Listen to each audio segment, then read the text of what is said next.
Hello everyone, and welcome. I'm delighted to have you here today. Today's presentation is titled Laboratory Safety, in brief, and is brought to you by Dr. Mayuri Rani. We'll be covering some key aspects of laboratory safety to help ensure everyone stays safe and informed. In the next few slides, I'll walk you through essential safety guidelines, best practices, and important precautions.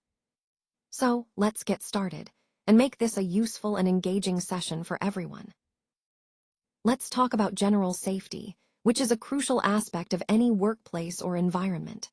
First, fire safety is a top priority. It's essential to know how to prevent fires, recognize potential hazards, and respond quickly if a fire occurs. Having clear evacuation plans and fire extinguishers in place can make a significant difference. Next, disaster management is about being prepared for unexpected events, whether it's an earthquake, flood, or other emergencies. Having a solid plan and training everyone on it ensures we can respond effectively and minimize risks. Ergonomics ties into safety by focusing on designing workspaces that promote comfort and reduce strain.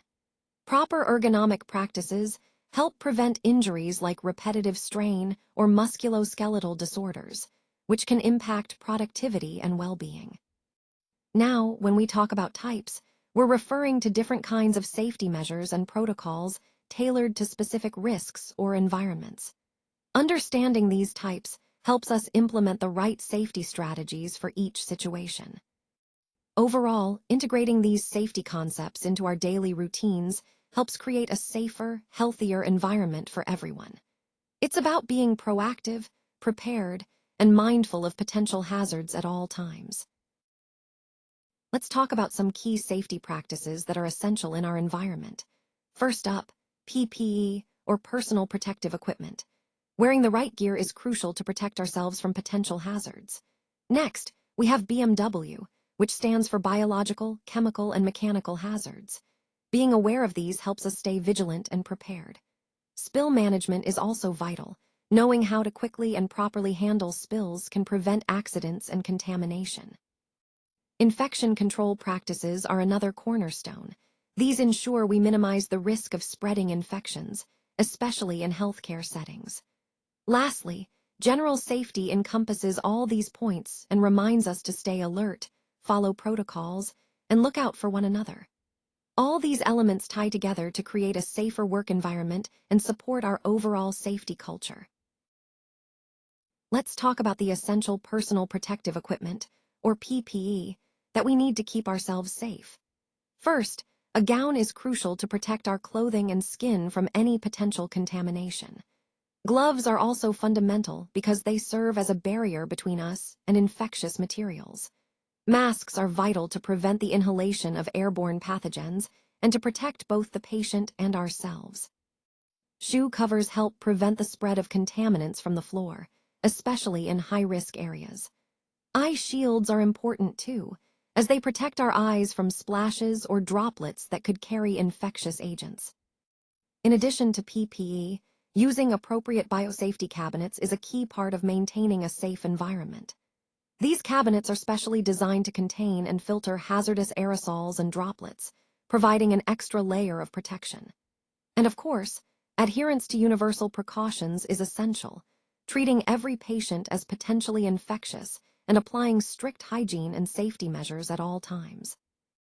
All of these elements, PPE, biosafety cabinets, and universal precautions, work together to create a comprehensive safety protocol.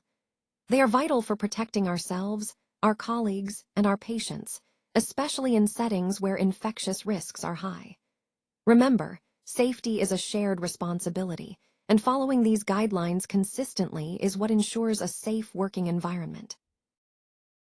Let's now turn our attention to biomedical waste management. This is a critical aspect of healthcare that ensures safety for both healthcare workers and the environment. Effective management begins with proper segregation of waste at the point of generation, so that infectious, sharps, and hazardous wastes are separated from general waste. This helps in handling and disposal processes, reducing the risk of infection and contamination. Next, we need to emphasize the importance of safe collection and storage practices. Using designated containers that are clearly labeled and leak-proof is essential. These containers should be stored in secure areas to prevent accidental exposure or spillage. Disposal methods are equally important. Methods like autoclaving, incineration, or chemical treatment are used to render waste non-infectious before final disposal. Each method has its own advantages and considerations, depending on the type of waste and local regulations. Overall, proper biomedical waste management isn't just about compliance. It's about protecting public health, safeguarding the environment, and maintaining a safe workplace. Connecting this to our broader theme, effective waste management is a fundamental component of quality healthcare delivery. When it comes to infectious and chemical spills, the key thing to remember is that they should always be managed according to the Written Standard Operating Procedures, or SOPs. These procedures are designed to ensure safety and proper handling, so it's crucial to follow them carefully. In addition, it's very important to use and display MSDS sheets, material safety data sheets, near the storage areas. These sheets contain vital information about the chemicals or infectious agents, including hazards, safe handling practices, and emergency measures. Having these readily accessible helps everyone respond quickly and correctly in case of a spill or exposure. Speaking of spills, spill management is a critical part of safety protocols. Having a clear plan and the proper materials on hand ensures that spills can be contained and cleaned up safely and efficiently, minimizing risk to staff and the environment. Overall, managing spills properly and following established procedures is essential for maintaining a safe workplace. It's about being prepared, informed, and proactive in how we handle these situations. Let's talk about some of the most effective strategies to prevent infections in healthcare settings. First, hand hygiene is absolutely critical. Regularly washing hands with soap and water or using alcohol-based hand sanitizers helps eliminate germs and reduces the risk of transmission. It's one of the simplest yet most powerful tools we have. Next, vaccination of healthcare workers against hepatitis B and SARS-CoV-2 is essential. These vaccines protect not only us, but also our patients. Staying up to date with vaccinations creates a safer environment for everyone. Good housekeeping is another key aspect. Keeping the environment clean and clutter-free minimizes places for germs to hide and spread. Regular cleaning and disinfecting of surfaces are vital practices.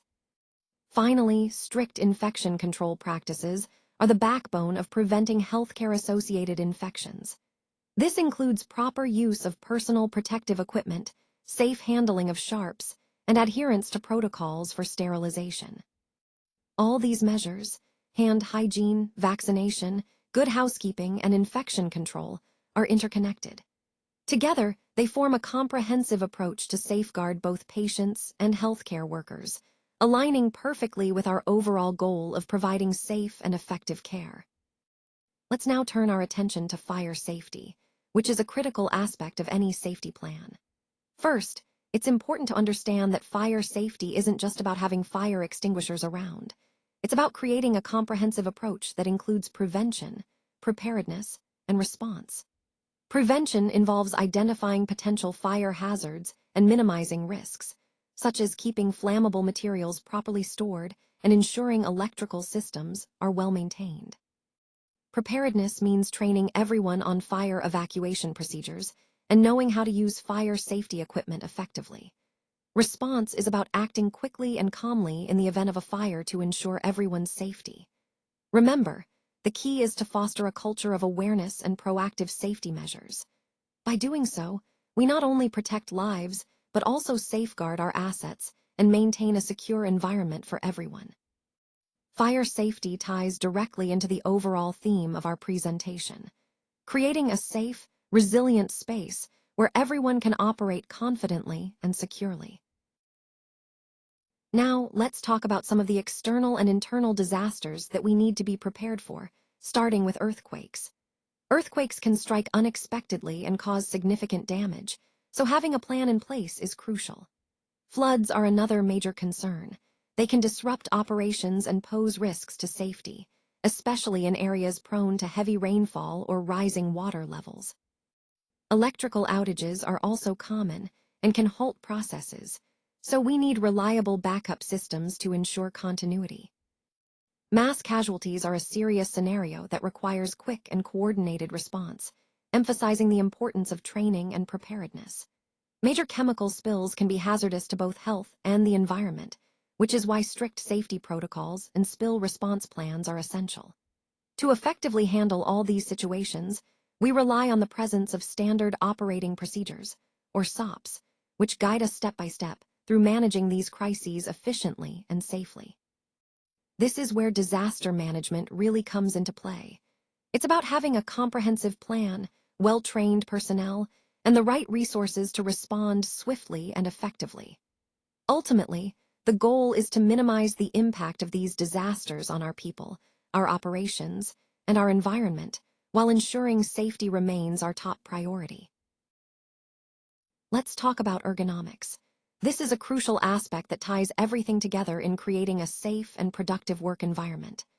Essentially, ergonomics is about designing your workspace so it fits the user, so it minimizes strain and prevents injury. When we think about ergonomics, we're really focusing on how to make tasks easier and more comfortable, which can boost efficiency and well-being. For example, adjusting your chair height so your feet are flat on the ground or ensuring your monitor is at eye level helps reduce neck and back strain. These small adjustments can make a big difference over time. Remember, good ergonomics isn't just about comfort, it's about health and sustainability. It connects to our overall theme of creating safe, effective workspaces that support long-term productivity and prevent injuries.